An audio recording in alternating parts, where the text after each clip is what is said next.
They say when you speak in an empty house, your words fade into silence. But in this house, silence never comes. Something always answers. It started with a dare. Mia and her two friends, Jake and Lila, were dared to spend one night in the Carver house, the crumbling Victorian mansion at the edge of town. The house had been abandoned for over 60 years. The story went that the Carver family vanished one night. Dinner still on the table, doors locked from the inside. Nobody ever found them. The locals whispered that if you said something aloud in the house, a voice would repeat it back. Not an echo, not your own voice, something else. Laughing nervously, Mia pushed open the heavy wooden door. The air was heavy, thick with a stench of mildew and something metallic. Inside, dust swirled in the flashlight beams. The wallpaper peeled like dead skin, and every step groaned under their weight. "Hello?" Jake shouted into the darkness. For a moment, there was silence.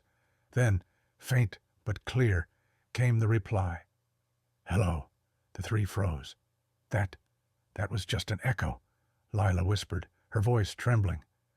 "Echoes don't sound like that," Mia said, shivering, because the voice hadn't repeated Jake exactly. It was slower, drawn out, like it was savoring the word. Determined not to show fear, Jake smirked. "What's your name?" he called out. Again, silence fell. Then, "Jake," but this time the voice was right behind him. Jake spun around, but there was nothing. Just the long, rotting hallway stretching into blackness. The three huddled together, deciding to stick close until sunrise. But the house had other plans. Doors began to slam on their own.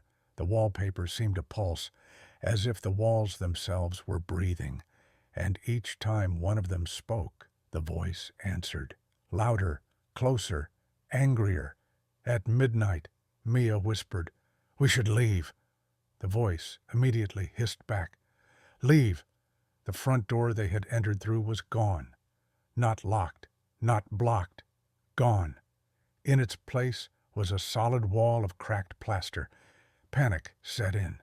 The three stumbled from room to room, trying windows, searching for another way out. Every window showed the same view.